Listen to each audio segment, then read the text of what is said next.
Can Florida turn blue? It seems to be occupying Donald Trump's thoughts, and the proposition of Florida going for Vice President Kamala Harris is one that's not merely fanciful. It could really happen. I mean, I first started hearing from a bunch of relatives that I have in Florida who know a lot of Republicans saying to me, hey, Ben, you don't really get it. A lot of Republicans are sick and tired of Donald Trump. They're sick and tired of just the lies and the whininess, and they're very focused on kind of future generations of Americans, and they recognize the threat that Donald Trump poses.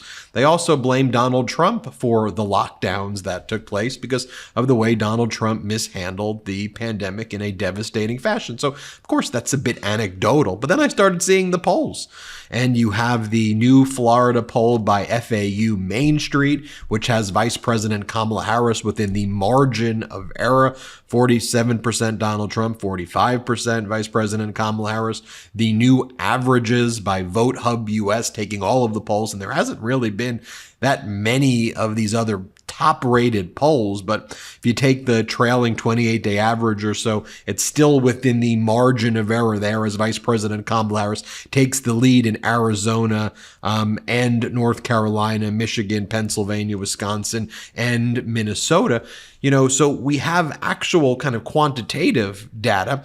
And then we're just seeing this incredible momentum in conservative places like the Villages. Once again, over this past weekend at the Villages, which is known for usually being a very kind of conservative, right-wing area for older individuals, people who are on Social Security, people who are on Medicare, people who have been, though, benefited from the Biden-Harris policies. Notwithstanding prior support for Republicans or even prior support by Donald Trump, we're seeing a level of enthusiasm. Just take a look at what I'm showing you right here as I'm talking. I mean, there were hundreds and hundreds of people being loud and proud at the Villages, organizing, getting out the vote, being louder than even the kind of right-wing MAGAs who are there as well. And then we've been getting these stories that many of you have been sharing as well. And, here's a story that went viral on TikTok at Florida Life. Tracy updates. What she said, almost word for word, is what I'm hearing from my relatives in Florida. Their golf buddies, their tennis buddies who are Republicans, who are saying, we're with Vice President Kamala Harris. We can't stand this Trump guy anymore. And it's reached a level that I think is a very noteworthy thing to even highlight here, especially as you're seeing, again, more footage right there of what was going on in the Villages. So take a look at this clip because almost word for word, this sounds a lot like what I've been hearing. Play this clip. Hey, my friends. Yesterday I posted something that said to stay tuned. I had something to say about one of my Republican friends. I play a lot of golf in Florida. Most of the ladies I run a league that has 80 ladies in it.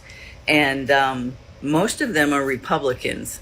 And of course, because this is Florida, so they outweigh my Democratic friends. But we're friends regardless. We don't talk about politics. Anyways, I went up to her and said hello to her yesterday, and she says, guess what I did? And I said, what'd you do? She goes, I walked into the Democratic office in Longwood, Florida yesterday, and I raised up my hands and said, I'm a lifelong Republican. What can I do to help? She ended up buying or donating money to get all of these signs and stickers and a hat and a shirt. And she told me, I love Tim Walz. She did good picking him. And she said, it's time for a female to run the country. So I was so excited. And I just wanted you to know that there are so many people here in Florida that are not voting for Trump. Regardless of what you hear, we could be flipping this state blue. I hope so. My husband says, I don't think so, but I feel it. But anyways, I wanted to share that with you. You all have a good rest of the day, and I'll talk to you later. Bye-bye. Now, let me share this with you as well. This is Eric, who is a veteran and a former Trump voter from Florida, who will never vote for Donald Trump again. Here's what he says. Anybody who doesn't want a World War III or doesn't remember World War II should not vote for Trump because he will drag us into that war. Hi, my name is Eric, and I live in Florida. I voted for Trump in 2016 because I thought he would actually change things and make a difference in the Republican Party and get rid of some of the politics. But he became the swamp himself. I will never, ever vote for him again. I will never vote for him, a big part because of January 6th, but mostly because I truly believe that he will bring us to the brink of World War III. When he backs out of NATO and gives Ukraine to Putin, Putin will invade the other NATO countries. I am a veteran, and I truly believe that this is going to happen. So anybody who doesn't want a World War III or doesn't remember World War II should not vote for Trump because he will drag us into that war. The second thing that I really have a problem with is he isn't going to fix Social Security. And I'm 67 years old. I'm living on Social Security, and he's going to let Social Security go bankrupt. So all you people who are of my age who are collecting Social Security, about to collect Social Security, should never vote for this guy. He is going to destroy Social Security and Medicare. People in the Republican Party should never vote for this guy and put him back in office. He's dangerous. He's going to take our rights away, and he's going to drag us into World War III. And listen to what Eric says, that Donald Trump will pull us out of NATO. Now, this isn't, Eric's not being hyperbolic right here. I just want you to listen to how Donald Trump talks about NATO. I'm going to show you right now a selfie video that Donald Trump made of himself recently, where he says he is going to pull America out of NATO. He says he doesn't like NATO. He blames NATO for issues. He praises Vladimir Putin. Donald Trump says the issue is that Americans are the real enemy, not Vladimir Putin. This is a video Trump made of himself. Play this clip. At home, the State Department, the defense bureaucracy, the intelligence services, and all of the rest need to be completely overhauled and reconstituted to fire the deep staters and put America first. We have to put America first. Finally, we have to finish the process we began under my administration of fundamentally reevaluating NATO's purpose and NATO's mission. Our foreign policy establishment keeps trying to pull the world into conflict with a nuclear-armed Russia based on the lie that Russia represents our greatest threat. But the greatest threat to Western civilization today is not Russia. It's probably, more than anything else, ourselves and some of the horrible USA-hating people that represent us. Hey everyone, I want to share something that's really made a difference for me when it comes to enjoying a night out with friends. It's called ZBiotics Pre-Alcohol. Pre-Alcohol is the world's first genetically engineered probiotic. It was invented by PhD scientists to tackle rough mornings after drinking. Here's how it works. When you drink, alcohol gets converted into a toxic byproduct in the gut. It's this byproduct, not dehydration, that's to blame for your rough next day. Pre-alcohol produces an enzyme to break this byproduct down. Just remember to make ZBiotics your first drink of the night, drink responsibly, and you'll feel your best tomorrow. Every time I have pre-alcohol before drinks, I notice a difference the next day. Even after a night out, I can confidently plan on hitting the gym, enjoying a brunch, or just getting some important work done without worry. I'll be honest, I was a bit skeptical of ZBiotics at first, but then while hanging out with my friends at our favorite bar downtown, I decided to give it a try, and let me tell you, it really works. The first time I tried pre-alcohol was during a friend's wedding weekend. I had my first drink of the night, a delicious old-fashioned, by the way, right after taking ZBiotics. The next morning, I was up early, feeling great, and ready to join the rest of the wedding party for breakfast and activities. It was a total game changer. With vacations, weddings, birthdays, and reunions, there's so much going on this summer. Get the most out of your plans by stocking up on pre-alcohol now. Go to zbiotics.com/Meidas to get 15% off your first order when you use Meidas at checkout.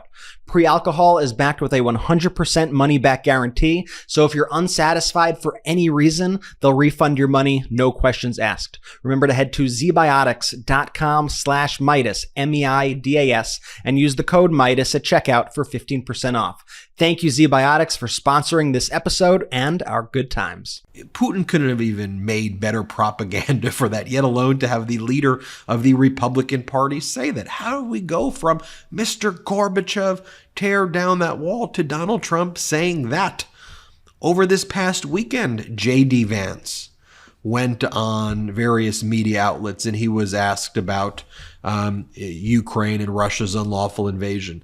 This past weekend, J.D. Vance blamed Ukraine and NATO. Blame NATO. NATO's fault. Here, play this clip. Quickly before we go, I want to touch on foreign policy as well. Ukraine, you have been very vocal in saying, you know, the resources and the tax dollars that are going there, you have serious questions about whether the American people are being told the truth about Ukraine's ability to actually advance there. Now, we know there are all kinds of reports this week. They've actually advanced into Russia. They are taking prisoners. They're taking territory. So has your view on that changed at all? And what about Senator Coons' assertion that you and President Trump aren't going to be faithful to NATO? You're not going to be faithful to foreign policy alliances, and that allies shouldn't be able to count on you?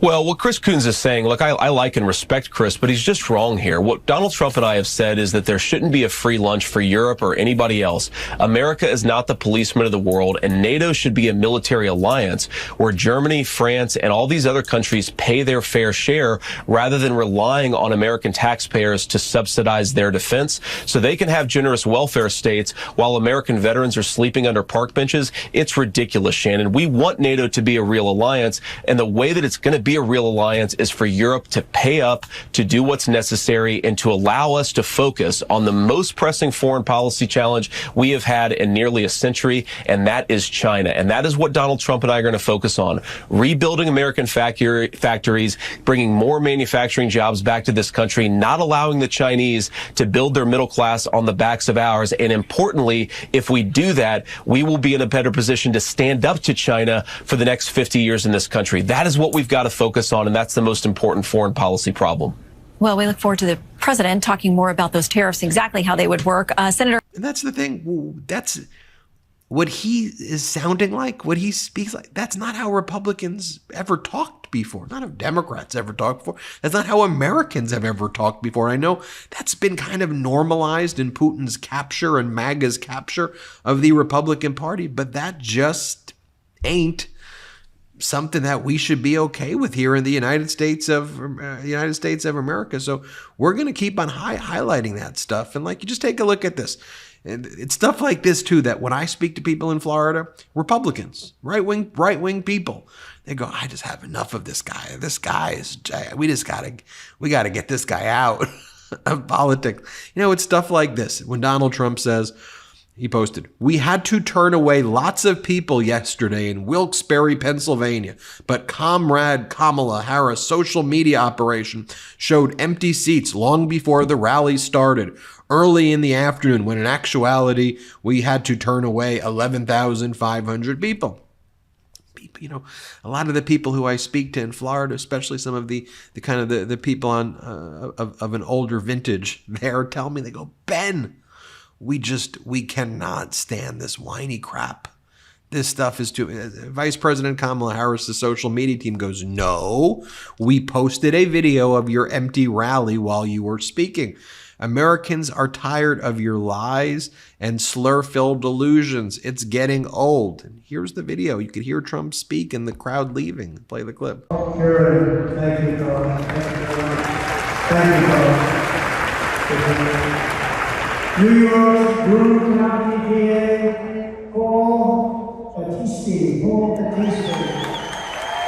Thank you, Paul. Look, I think we all just want normalcy at this point. And, you know, I think that there are people, I think Florida's, you know, waking up and a lot of just anti-Trump sentiment there. And I think here, this is one of the ways to, I think about it.